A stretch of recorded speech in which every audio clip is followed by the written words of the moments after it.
Welcome back to the Red Crew. It's your boy Chesco. I'm here with Luis, and behind the camera producing, we have nobody. Because we're in front of the camera producing. Yes, because we're the only two responsible ones left in the Red Crew. As we are always. As we are always, thank you. Amanda Nunes versus Irene Aldana. It was so underwhelming. It was very sad to see that fight. Because you wanted to almost do it for her. It's I don't know if you ever heard this expression. They say it a lot in sports. They died of nothing. No, I've never heard it. Which is like, there's like, if I'm gonna go out, I'm gonna go out on my shield. Meaning I'm gonna do everything I can to not die. Yeah. Like, I'm gonna give myself a chance. Of course, that's an exaggerated, metaphor for sports, but that's kind of what it was looking like. And this crazy part, it just seemed like she was scared of Amanda Nunes. Like, she was very hesitant. 2-3 rounds, yeah, there was nothing she was doing. She was reacting to everything. She was overreacting to everything, which she didn't have to, by the way, because she got hit by her best shot. Yes, a lot. Yes. Irene Aldana took Juliana Peña's best shots. No. Amanda Nunes. Oh, I'm sorry, Amanda Nunes.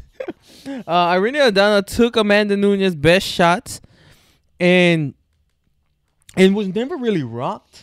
No, she made her face swell up. Yeah, her face swelled up and everything. But you never said, "Oh, she's almost out of there." Right. She's hurt. Like, she's rocked. There was never a gasping moment. Yeah, there's never like, "Oh shit." The only one was actually from Irene Aldana in the first round when she clipped Amanda Nunes. Amanda Nunes, you could tell kind of she became hesitant for a little bit after that. But then she noticed that this girl's just not doing much, and her coach was pleading with her. Like, yeah, just please do something. Go out there, do something. I don't care what you do. Just do it. You can go ahead and start dancing as long as you do it. Like, begging her to come on, begging her, and she just had no energy. It was a sad sight to see. I don't think she didn't have energy. I don't think she could control the overwhelmingness. Not even like attack, just the overwhelmingness of Amanda Nunes being Amanda Nunes. I don't think she ever got over that, and as soon as she stepped into the ring with her, she kind of just froze. Yeah, like the effort. Froze and she choked. The effort just did. She choked. I think that's the word. Like she just kind of choked the opportunity. There was in the fifth round where you're like, oh, she's gonna be desperate. At that point, you're like, okay, I already took her best shot. If you got nothing to lose, you got nothing to lose at this point. Your coaches are telling you to put everything on the table, and completely understand. It's much easier said than done. Completely understand that. And I think that was her intention. No. You know why? Because remember, there's a point where, because Amanda Nunes was tired.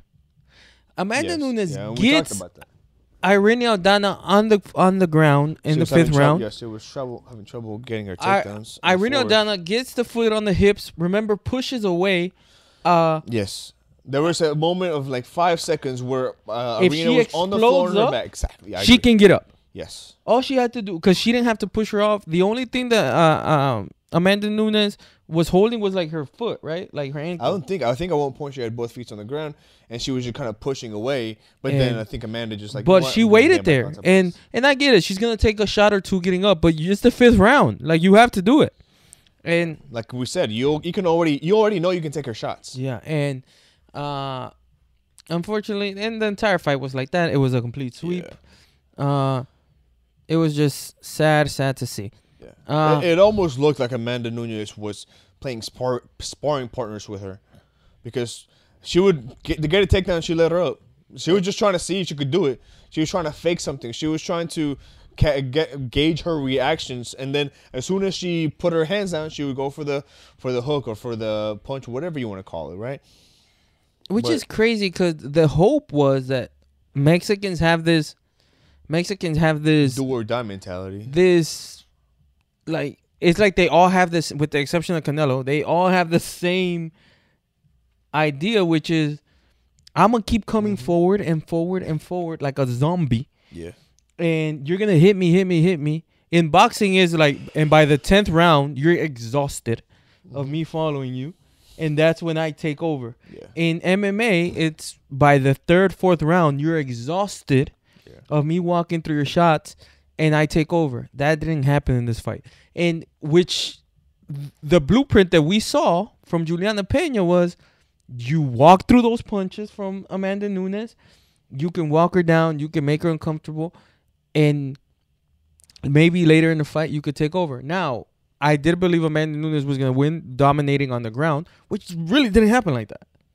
Like, this fight, more than half of it was on the feet. I think more than three quarters of it, maybe. So, and that's why everybody thinks Juliana Pena had a better chance. Why? Because she'll walk through her shots and she can wrestle. Irene Aldana couldn't wrestle. And at the end of the fight, Amanda Nunes. Wait, before we talk about that, who do you think is next for Irene? No, that's right. Let's say just because the GOAT is gone, the GOAT retired, right? So, she decided to retire. You know, hanging up the gloves. Which I think honestly is the right moment. I do feel like she slowed down. Like, yeah. I do feel like she slowed down. Amanda Nunes was clearly better than Irene Aldana. Okay, so let's go ahead and talk about that. Do you think that Juliana Pena's had anything in her decision making?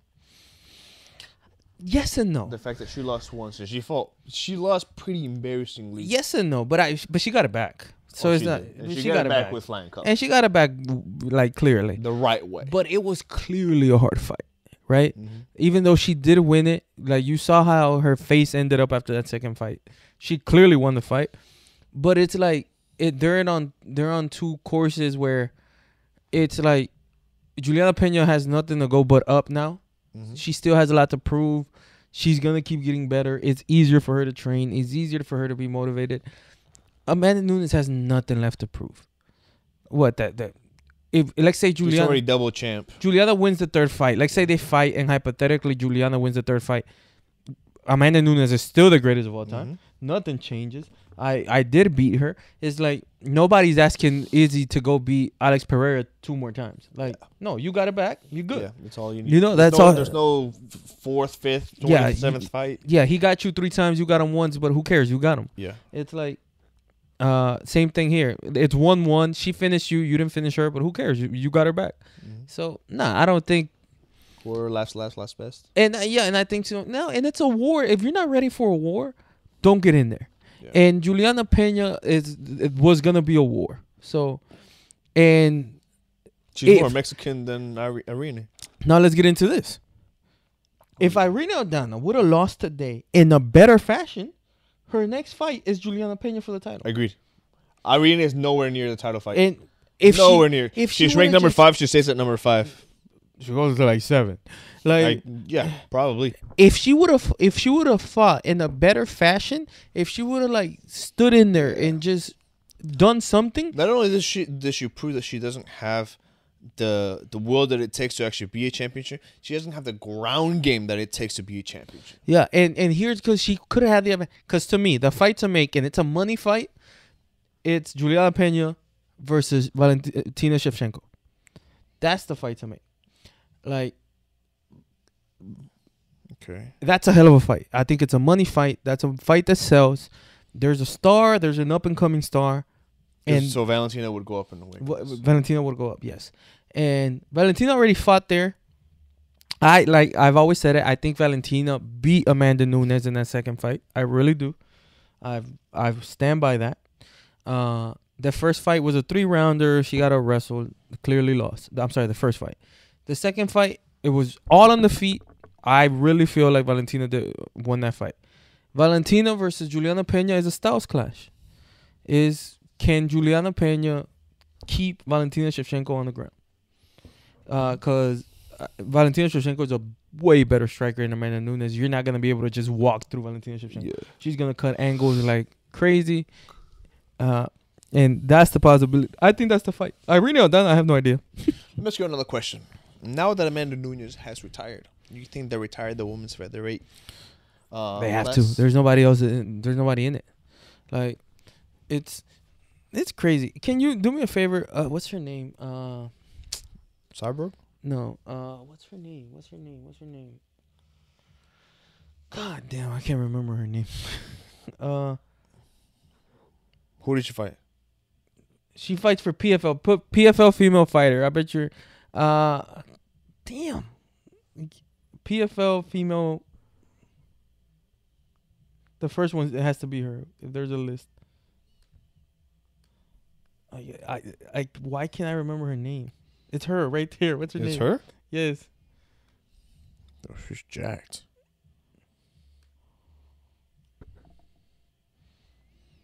What's this? How does... There's the God, what's her name? Kayla Harrison? Kayla Harrison. There we go. Kayla Harrison is a lightweight. She can't make 45. Oh, dang. Like, that's what it's like. If she could make 45, she'll be in the UFC. She can't make 45. She wanted to fight Amanda Nunes. Clearly can't because Amanda Nunes is not going to go up and fight 155. It's crazy.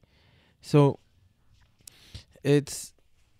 Yeah, they have to retire that featherweight division. There's nobody in it. I showed you the rankings. There's nobody in the rankings. There's nobody in the rankings. And now the champion is retired. They have to retire that division. The 135, let's see what's next for Irene Aldana. Irene Aldana. So, I don't think she fights up. I think right now she becomes a gatekeeper. The thing is, who's number 1? Juliana Pena. Number 2? Raquel Pennington. Can you look up if she's fought Raquel Pennington? She could probably beat Raquel Pennington. Like Raquel Pennington. No. They haven't fought? I'll reload more. No. Yeah. So that's probably the fight for her, Raquel Pennington. Oh, they did. Oh, they did? Oh, no. They were going to fight right now. They were going to fight, yeah. But they were going to fight this card. But since Juliana Pena got hurt, so I think that's probably the fight to make again, and because Irene Aldana probably wins that fight. Yeah. Who's number 3? Number 3 is Holly Holm, and that's the other one. Holly Holm. Holly Holm is the biggest name in the division, but Holly Holm, if I'm not mistaken, is 41. She was the one that defeated Ronda Rousey, and I think Holly Holm is 41, if I'm not mistaken. I wouldn't be surprised.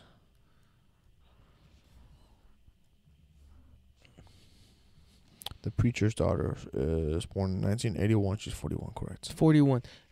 Holly Holm beat Irene Aldana. I know that. So Holly Holm is probably the biggest name in the division, but she lost her last fight, if I'm not mistaken. She won against Santos. Against who? Santos, the one before that, Vieira. Yeah, and I think they didn't give it a fight, but I think she won the fight. But to me, the fight to make is Valentina Shevchenko versus Juliana Pena. If not, Juliana Pena versus Holly Holm. Those are the 2 options I think the bantamweight division have. I think you do. Well, no. Who has a bigger name right now, Shevchenko or Holm? I would say Shevchenko. No, Shevchenko, but Shevchenko's not a 135er. First of all, she has to decide to go up there. Shevchenko has the rematch with Alexa Grasso. That's there if she wants it. So I would say Alexa Grasso. So Holly Holm fight Juliana Pena. So they can build more on Juliana Pena's name. Juliana Pena's big name right now, but it can get even better with Holly Holm. But Juliana Pena, that's a tough fight for Juliana Pena. Hell of a striker. Oh, well then. Hell of a striker in Holly Holm. You got to hope that she wins. If she doesn't, then you got a new champion in Holly Holm. Right now that you don't have Amanda Nunes, Holly Holm can go to the top. Yeah. And then Valentina has Alexa Grasso, so then they do that fight, and then Shevchenko's gonna want to go for a double champ. And yeah, that's not a bad call. Anyways, thank you for watching. We will be here for the next one, which is UFC 296. What? Which one did we just watch? 289. So which was the next 290. 290. Hey, yo, I'm getting... Hey, numbers are hard, man. Calculator problems. What else? All right, so we'll be here for 290. We will be in Utah for 295. 290. We will do... Which one did we just watch? 289. Which is the next one? 290. Which is the one that we're going to go to? 295. Right? No? Which one are we going to? Okay, let's look at the pattern. Are we going to the next one? There's one after that one. There's nothing before that? No. Oh, I didn't know that. Oh, so we're going to 290. 290. We're going to... I thought you said we're going to the next one. There's The nothing next before. one, next one. Which one's the next one? 290. Who's fighting in 290? I don't know. It's dang it. Well, it's not the one we're going to. You confuse yourself. It's not the one we're going to. The one we're going Going to. to 295. Oh, 1. 291. Oh, hey, same thing. 5 and 1 are right there. They're friends. Odd numbers, right? Yeah. Thank you for watching. Please like, subscribe, and Peace. Peace.